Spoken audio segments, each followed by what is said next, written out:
From behind, there's something a little bit unique going on with the T20. It looks extremely thick high in the blade, which traditionally is going to turn off the better player. They think that's going to mean very thick top line, very chunky looking at address, but there's a very aggressive bevel that goes all the way across this. So actually at address, the top line appears very thin, but you get the performance of that raised center of gravity from this thick area. When you look at the set of T20 wedges, starting with the pitching wedge down to the 60 degree, the actual top line changes a good amount. On the pitching wedge, it's much more parallel to the face, meaning that the center of gravity is a little bit lower. However, when you get into the higher lofted wedges, the 60 degrees, the 58 degrees, the top of it actually kicks out a little bit, although we maintained a thin top line. What that's going to do is that's going to pull the center of gravity a little bit higher. That allows you, when you're in that heavy rough around the green, you're not going to get that ball that just pops up and kind of floats. It allows you to get a more penetrating flight from all of those. By pulling the center of gravity up in the blade, you're able to put the player a little bit more in control. You're able to hit those more penetrating, high lofted wedge shots that are going to go through the wind and actually grab more controllably on the green.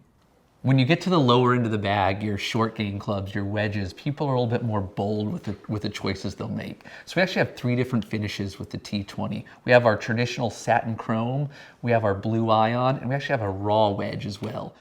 Ultimately, with grooves on wedges, to get the maximum performance, you want extremely tight controls over all of the dimensions. So what we do is we grain flow forge HD this golf club, but after that we take a milling pass completely across the face to ensure that it is perfectly flat. That perfectly flat surface means that when we go in and actually mill the grooves themselves, we know we're starting with an extremely flat, predictable surface. So that allows us to control the shoulder even tighter than in the past. One of the unique things we put onto this T20 is what we call our HydroFlow micro grooves. They're very tough to see when you're looking at this club, but deep down there's actually laser etched grooves going from top to bottom.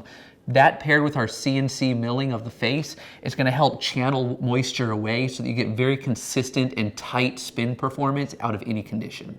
Part of our quad cut groove performance is that the gap wedge, pitching wedge feature a different groove than the sand wedge and lob wedge. You have narrower and deeper grooves in the full swing clubs in the pitching wedge and gap wedge. You have wider and shallower when you're hitting more of those partial shots as the loft increases.